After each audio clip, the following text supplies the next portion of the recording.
I'm good. Make sure you speak really loud, because we don't have a microphone on. Hi, everybody. Raise your hand if you can't hear me. Good. Okay. It's nice to be here again. I was here several months ago talking about a very similar subject. For those of you who weren't here, my name is Alan Rosenstein. I'm a practicing internist out of San Francisco, California. And I also spend a lot of time on education and consulting around issues related to physician and staff behaviors, in particular now with concerns about stress and burnout. So there's a lot of information I'm going to cover.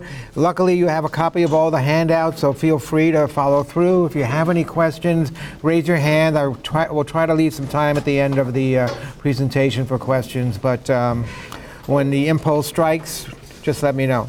So the title today is The Frequency and Impact of Stress and Burnout and Other Factors Affecting Staff Attitudes, Behaviors, and Patient Care. Now, before I actually get into the lecture, I want to share a couple of thoughts. This one comes from Malcolm Gladwell. He said, most physicians go into medicine with a mission-driven spirit. They're committed to helping people.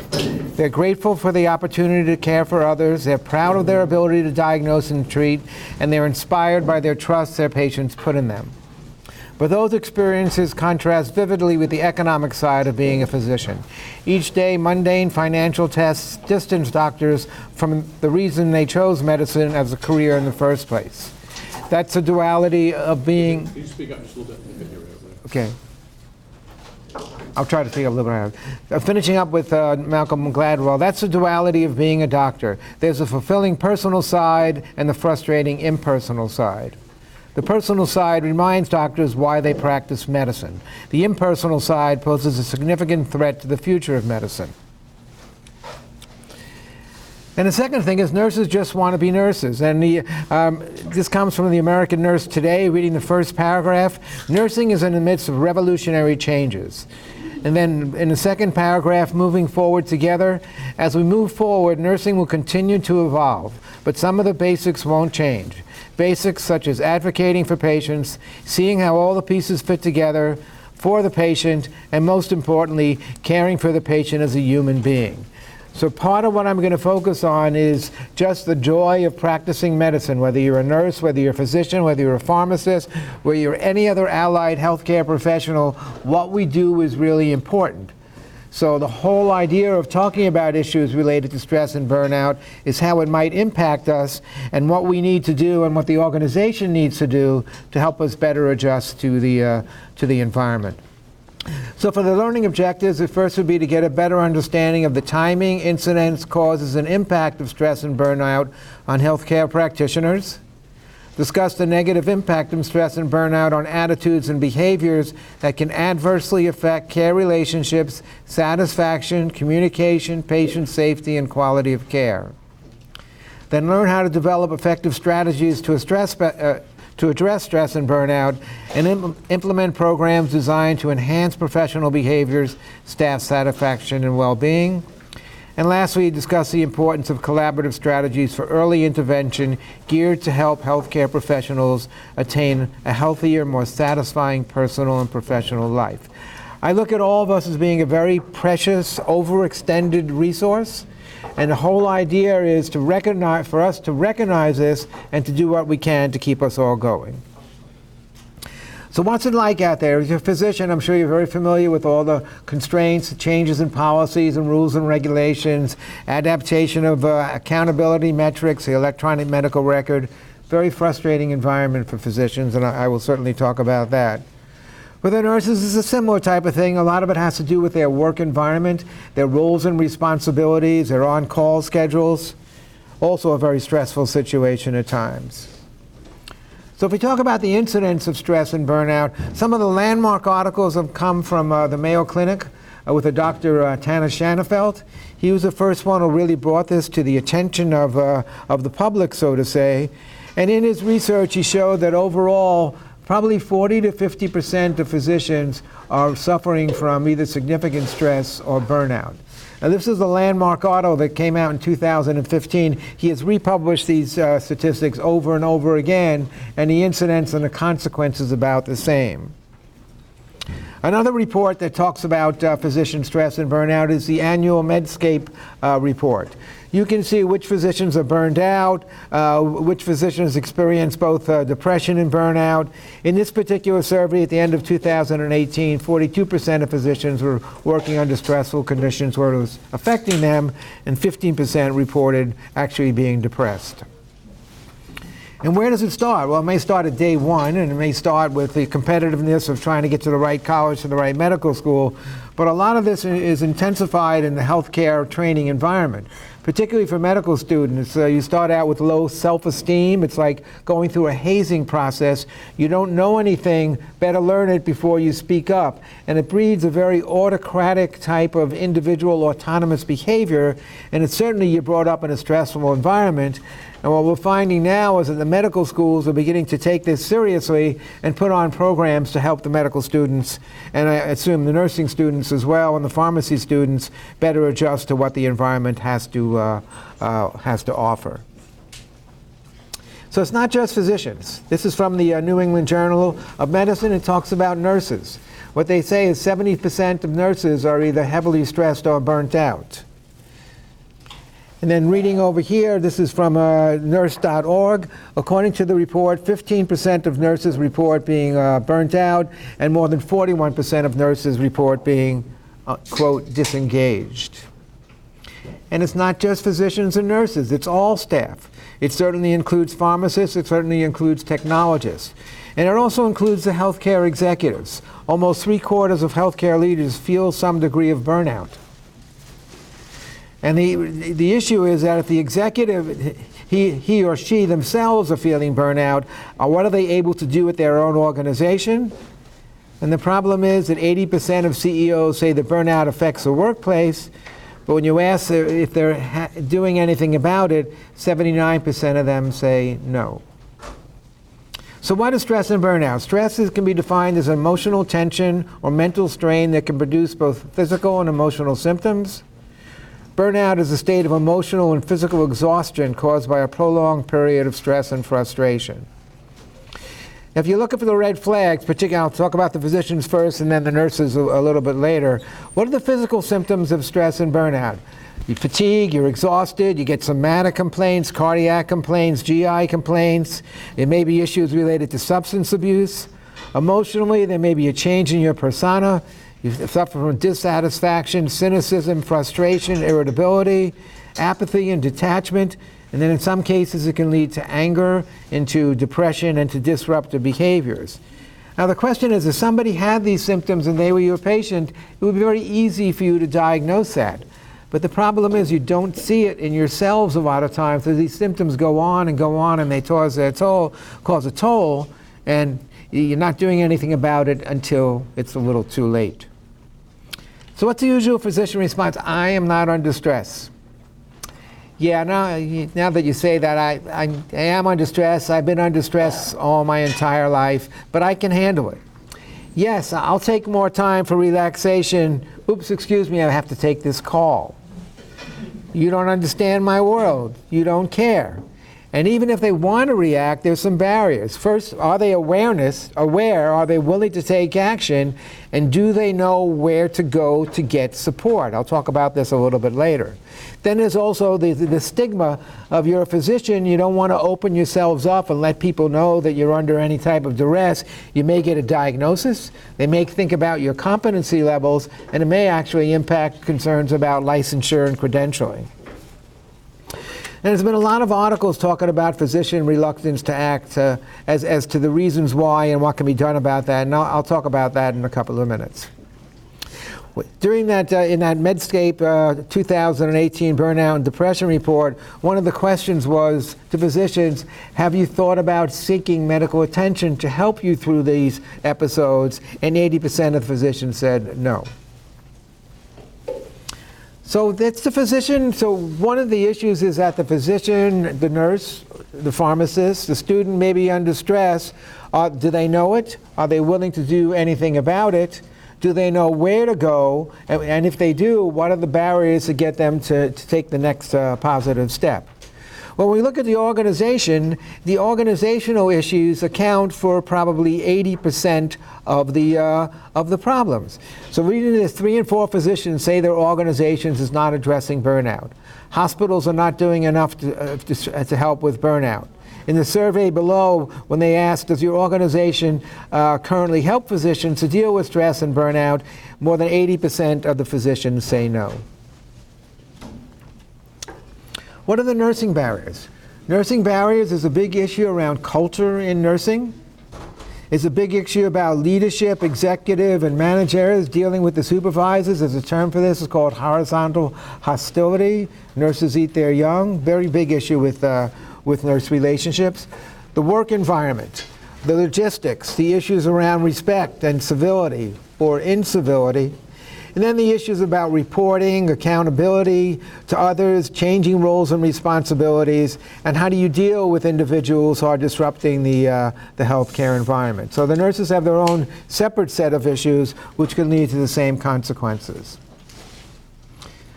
So I don't want to spend a lot of time with this because I've talked about this before and I think you're all pretty familiar. What causes stress and burnout?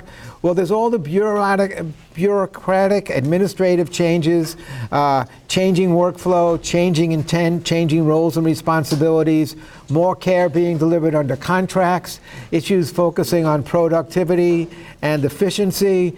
You're now more and more metrics under a pay-per-performance type of accountability, such as value-based care, and certainly the issue of the electronic medical record and the importance of coding and documentation. So what are the consequences? Loss of autonomy. You feel like you're no longer in control.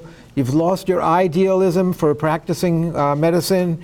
There's a loss of respect, a loss of purpose, dissatisfaction, stress and burnout. And how can this possibly impact patient care? Well, because of all this, there's been a lot of recent articles talking about people who are really stressed and burnt out. They're really frustrated, and there are actually medical errors. Association between physician burnout and patient safety, professionalism and patient satisfaction, clinical burnout and quality of care.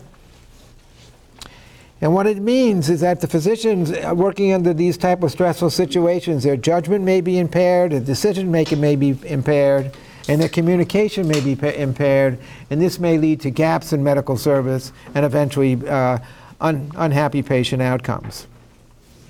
For nursing, the issue is a little bit different. A lot of it has to do with logistics, such as staffing, scheduling, shifts, roles, and responsibilities.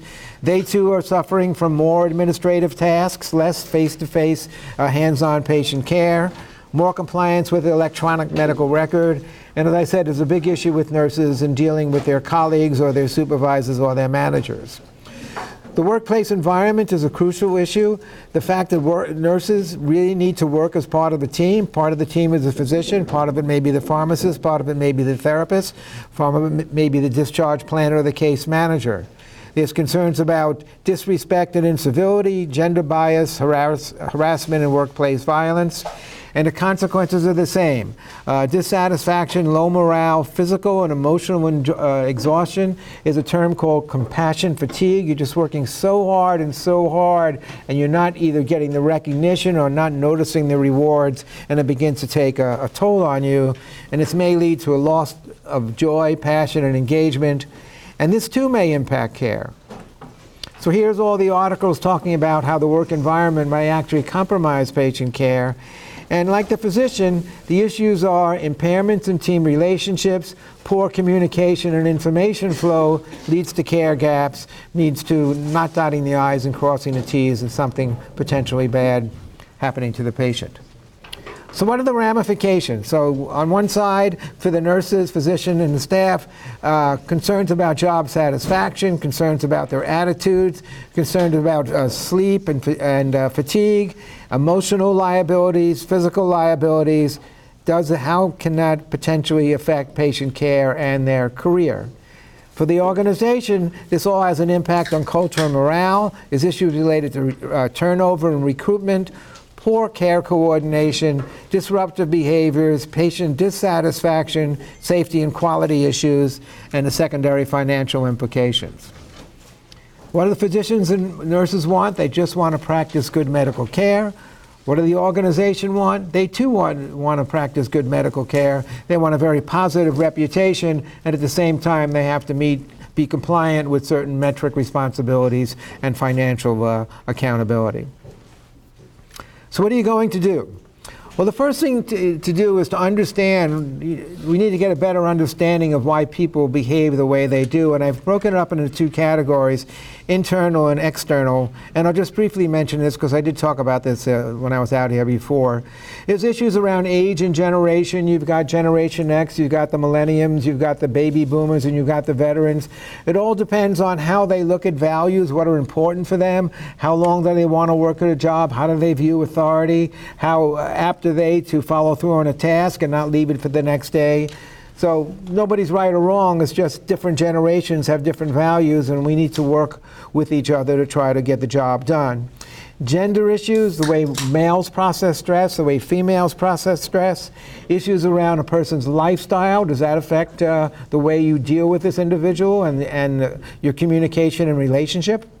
Diversity, certainly culture and ethnicity, different values as to assertiveness, power gradient, hierarchy, whether males are dominant, females are submissive, or vice versa. Geography, there's certain attitudes based on where people are brought up, whether you're brought up in the north, whether you're brought up in the east, whether you're brought up in the south, whether you're brought up in the west. There's certain personality traits that develop. And of course, the last one is just an individual's personality. So these are all very important factors which contribute to the way a person views life and the way they react to others. And what I put here is just a pie chart of relationship-based improvements in patient care. If you really want to work on improving relationships, improving care, improving satisfaction, making people happy, making yourselves happy, these are all the different types of programs that you might consider at your organization. It all evolves around improving teamwork. So these are the external factors. Now, the internal factors are deep-seated. They may be difficult to deal with, but really that's the nuts and bolts of make us who we are and how we act. There's the issues related to training. I already alluded to that before. There's issues with reform, telling us what we can and cannot do, policies, payments for good care, poor payments for poor care, and then certainly the issue of stress and burnout. So as I said, in the training program, more for medical school, I'm not as familiar with the nursing and pharmacy school. The whole idea is you're really hazed. You've got very low self-esteem, and it really breeds an individual autocratic type of behavior. In order to survive, you're focusing on, I'm going to do it, I'm going to do it independently. The problem with that is that medicine is a team relationship. So if you're sticking yourself in a corner and you only want to do it by yourself, that's not good for communication and collaboration. Healthcare reform, I've already alluded to, all the changing incentives, certainly the electronic medical record and all the reporting. And medical school restructuring, a couple of things are happening. The MedCats, medical college admission tests, are now including questions on sociology and philosophy, not just math and science. And they're also looking for people who didn't major in chemistry in high school, didn't major in biology. Maybe you majored in religion. Maybe you majored in philosophy. Maybe you majored in home economics. They're looking for a more well-rounded individual because those are the ones who seem to get through the hazing issues a little bit better, and also they're the ones who are better communicators once they get out. Healthcare reform is a difficult one to solve. But the stress and burnout. Now, this whole idea about stress and burnout, there's organizational factors and there's individual factors, but 80% of the issues really reside with the organization. So these are the recommendations which I'll try to recommend that any organization does. One is to become aware of what's going on at your organization.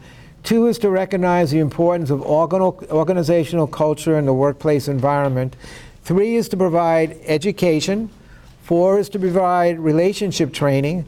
5 is to give logistical support, administrative support. Clinical support is 6. Behavioral support is 7. And then how do you really encourage a well-being, positive lifestyle work environment, which can lead to physician and nurse satisfaction and physician and nurse engagement. So how do you know what's going on in your organization? You may hear about it through the grapevine. Some of these issues may be discussed at committee meetings. Some of it may come up in incident reports.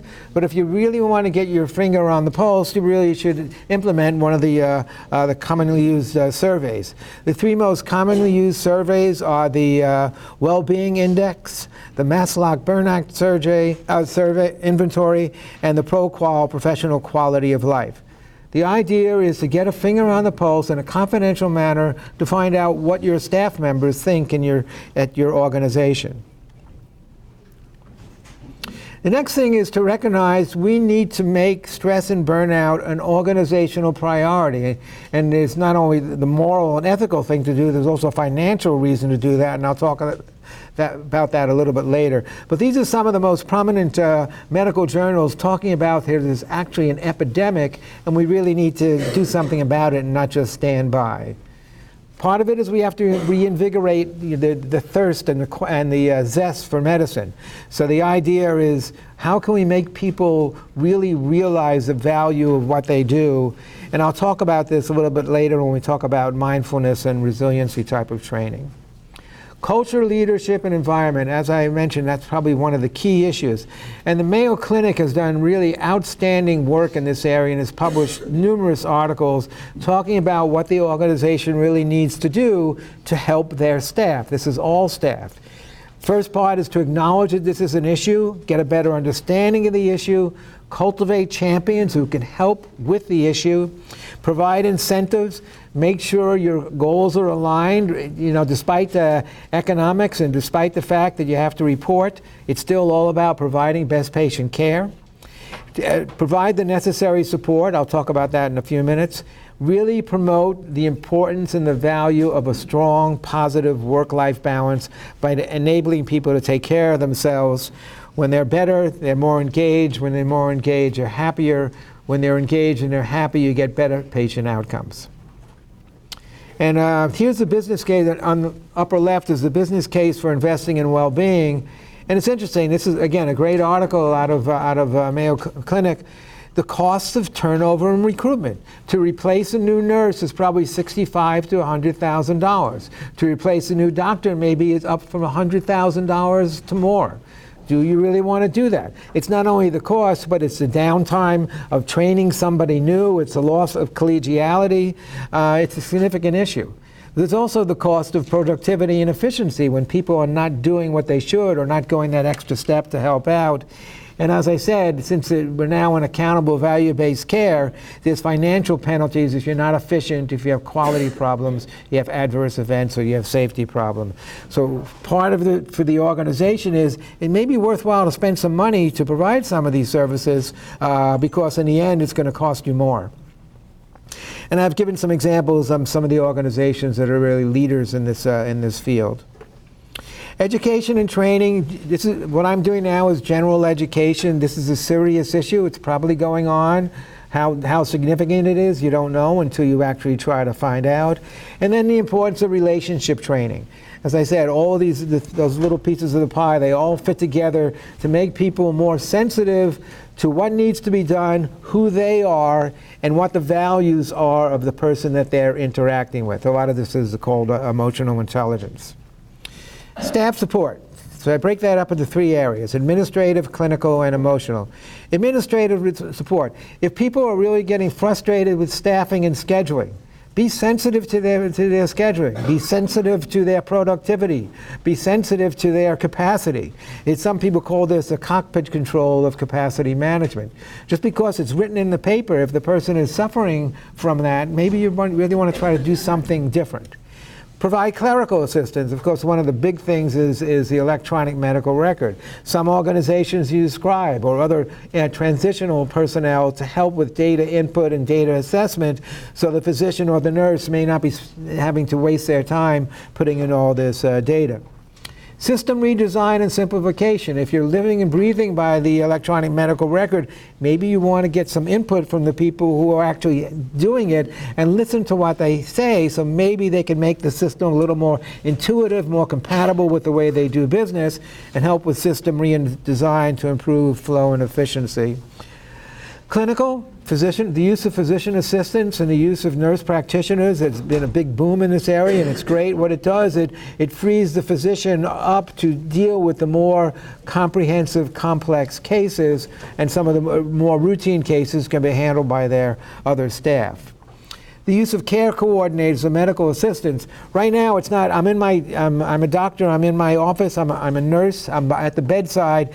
You now have to think of not only with the patient right there, what happened before, what happens afterwards. So there's all this issue around population health and the full spectrum of care. So it's nice to have care coordinators dot the I's and cross the T's to make sure the schedules are being met.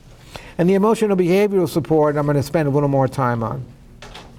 Informal support is you see somebody who's frustrated and stressed, you take them aside, you talk to them, how are things going, what's going on.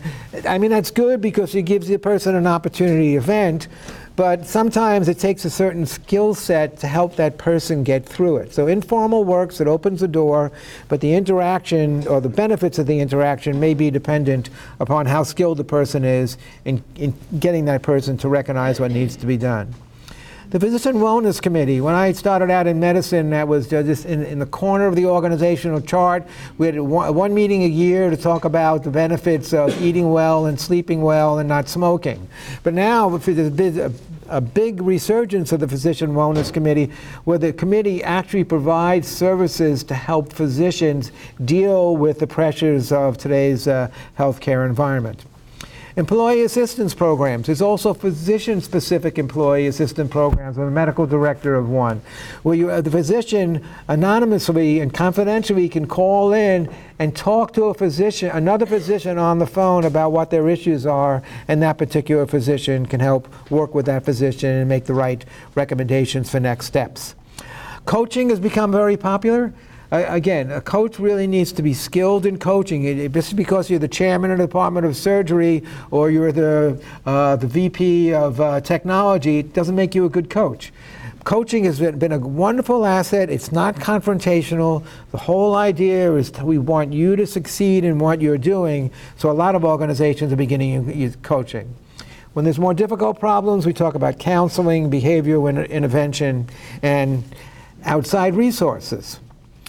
And I'll talk about the outside resources in a minute. Stress management, it's pretty much obvious. Take care of yourself. As I said, the issue is, am I under stress? No. Yes. Then I can handle it. No. Yes. No. Where am I going to go, and what are people going to think? So you really need to get the person in. It's for your benefit. It's confidential. We want you to succeed. These are the types of things that you can do. So it's the whole idea of stress management. Part of stress management is taking care of yourself both physically and emotionally. Mindfulness training. Again, this is a very comprehensive program. It's difficult to talk about in 30 seconds. Mindfulness is take a second to think about what you do. For a physician, you're helping a patient. Either you're relieving symptoms, you're reassuring them, you're giving them a cure, you're doing a procedure. For a nurse, a lot of it is just comfort and reassurance. It's somebody to talk to. You can explain. That's the benefit. You've taken the pressure. You've eased that patient's burden. Reflect on that. Nobody else can do that the way we do that.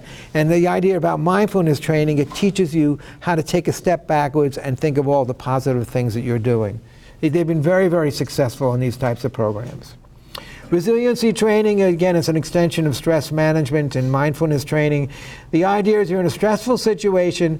Let me teach you some coping mechanisms to help deal with it. The first coping mechanism is to avoid a stressful situation.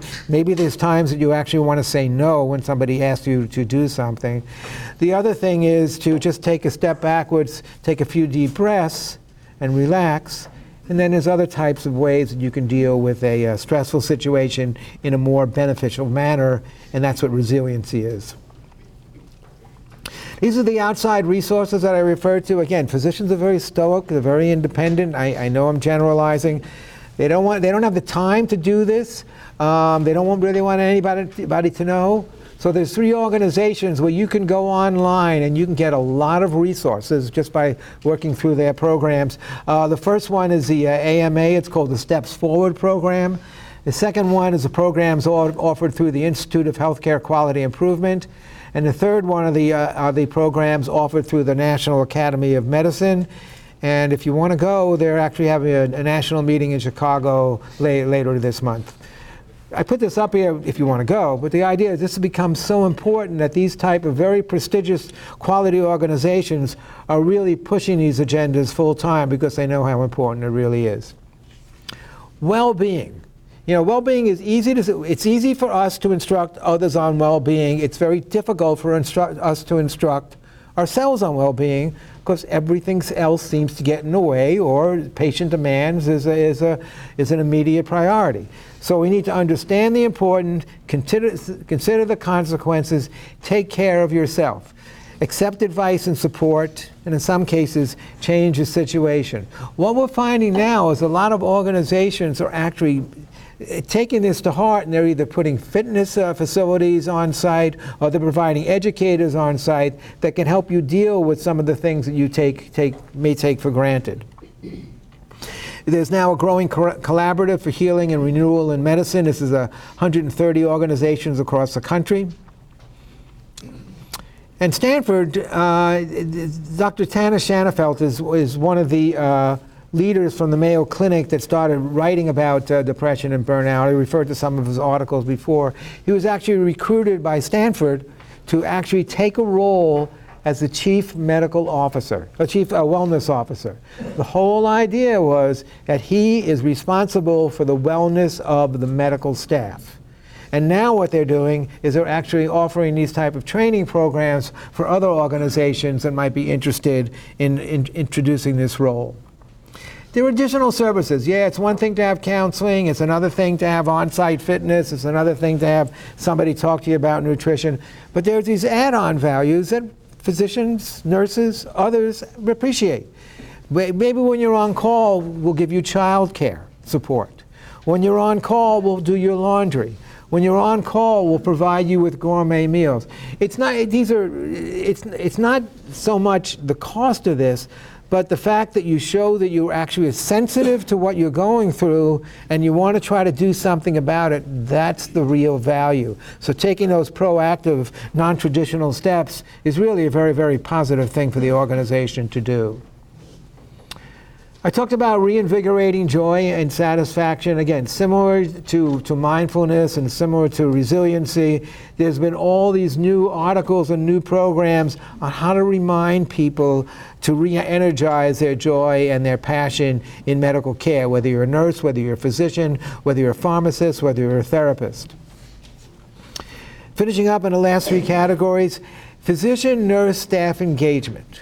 If you have somebody engaged, they'll feel happy about themselves, they'll be happy to work with you, you'll get better results, better patient care.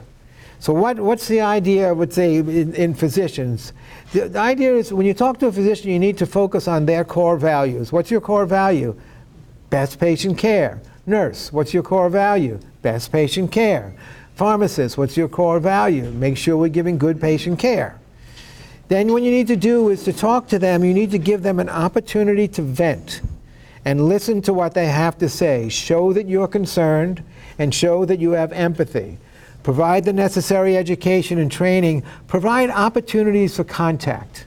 I just finished an article called The Importance of Organizational Responsiveness to Clinician Stress and Burnout. The organization needs to show that they care.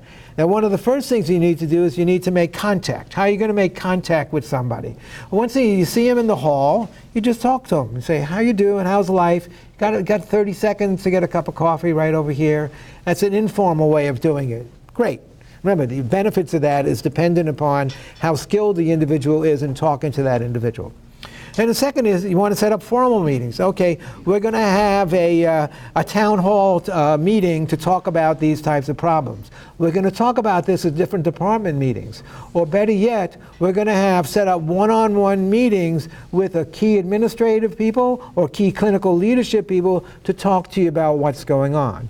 When you talk to them, you give them an opportunity to vent a little bit. You're not going to solve everything, and then you have to respond. You know, thank you for bringing this to our attention. We'll do what we can do. That takes the weight off their shoulders, and that's really the first step, engagement. The other thing we're finding is because medicine has become so sectionalized now, there's no longer lunch. There's no longer the doctor's dining room. There's no longer any social gatherings. The whole idea about giving physicians, same with nurses and pharmacists, the opportunity to talk to their colleagues is a tremendous benefit. So maybe you want to reinstitute a physician lunch. Maybe you want to have apples in the doctor's lounge right by the computer. Maybe you want to organize some social events. Organizations that have done this really help get the individuals engaged. And then we talk about providing the support that I had talked about before.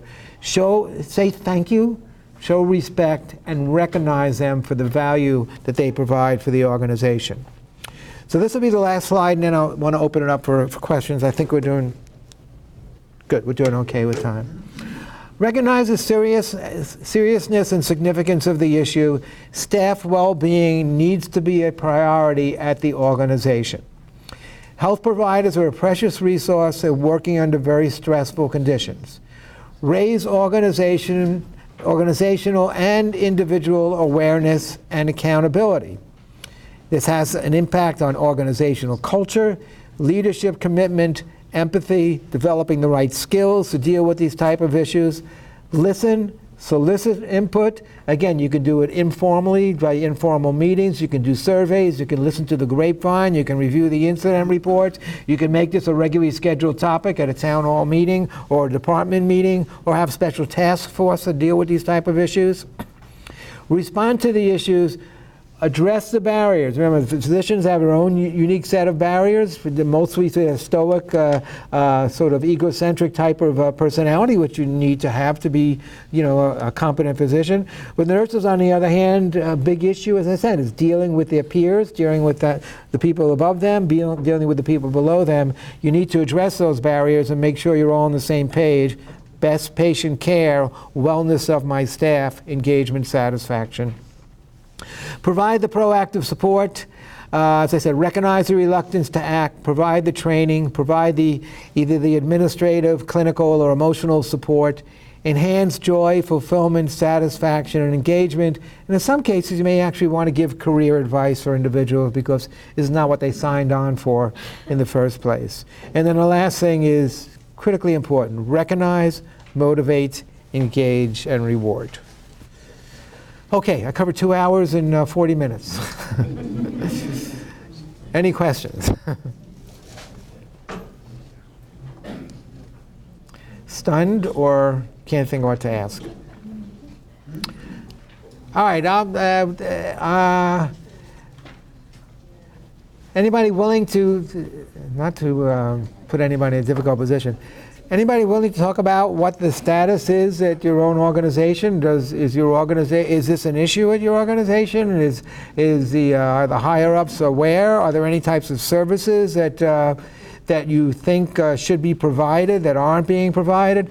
A lot of times we have found that the services are provided, but you don't know about them. Is there anybody who wants to talk about that? Uh-oh. Yes, thank you. Well, where I used to work, for example, it was a lot of that work, but and they were aware, they just didn't. It was overlooked. A lot of pressure came from the top, like you said, for productivity, charting, and it took you away from patient care, which is frustrating when you go into a clinic and you find yourself spending less time getting enjoyment out of that, because it's a lot of political and bureaucratic type pressure. Thank you. I have to repeat some of that just for the micro.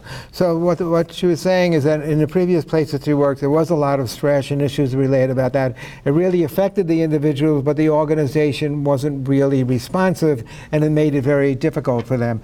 That's a very common situation. When I was just finishing this article, the one thing I said in this at the end of the first paragraph is the most common thing that I hear is, I wish administration was in the audience to hear this. So part of it is how you can make administration more aware where it's a serious issue, and there are ways to do that, informally or formally. So thank you for that. Any other questions at all?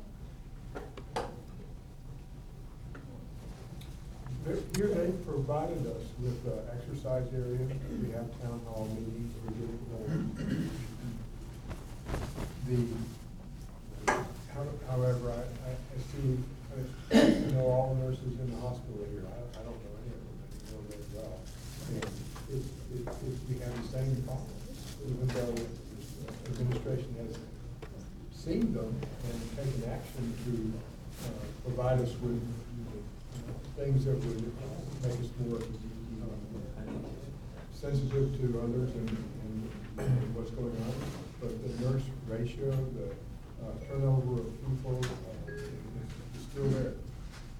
Okay, so the comments were that we do have these issues, particularly in nursing, and administration is aware of it, but there's still a lot of turnover issues in nursing. So my response to that is to continue to bring it to their attention, because there may be other things that they can do. And part of it, town hall meetings and one-on-one meetings, sometimes you need to, kick it up a notch to really try to make the impression that this is really serious, and/or offer some solutions. That's the best thing to do. Yes. Well, this was at a different job, though. I work in therapy, and I remember years ago a therapist saying that she was leaving because her supervisor never came to assist them. You watch them drown. You are a therapist too. Why can't you pick up and evaluate? Not even that it made a big difference, it was just a morale booster to know that you're in the pot with us while we're boiling over. And I think today's administration, a lot of times they were nurses or they were therapists or whatever, and they're spending more of their time in meetings, and there's a disconnect. And you're going out telling your coworkers you need to be doing this and you need to do that when you haven't touched a patient in 10 years. I don't even think people like that should be over a group of people that are in it every day. I think they should be required to take a shift or something a month or something so that you can stay connected. There's no way you can represent me if you don't know what I'm experiencing. And just for me to sit and report to you or send an email or whatever, it's just not there. It doesn't offer that emotional support as to, I got an extra admission, I'm not doing anything but sitting in my office, I'll take it. I think that kind of draws people in, and that makes it feel like you understand what I'm going through. You can identify. So when you go to your meetings and your people over you, you can give them objective information instead of what somebody's told you.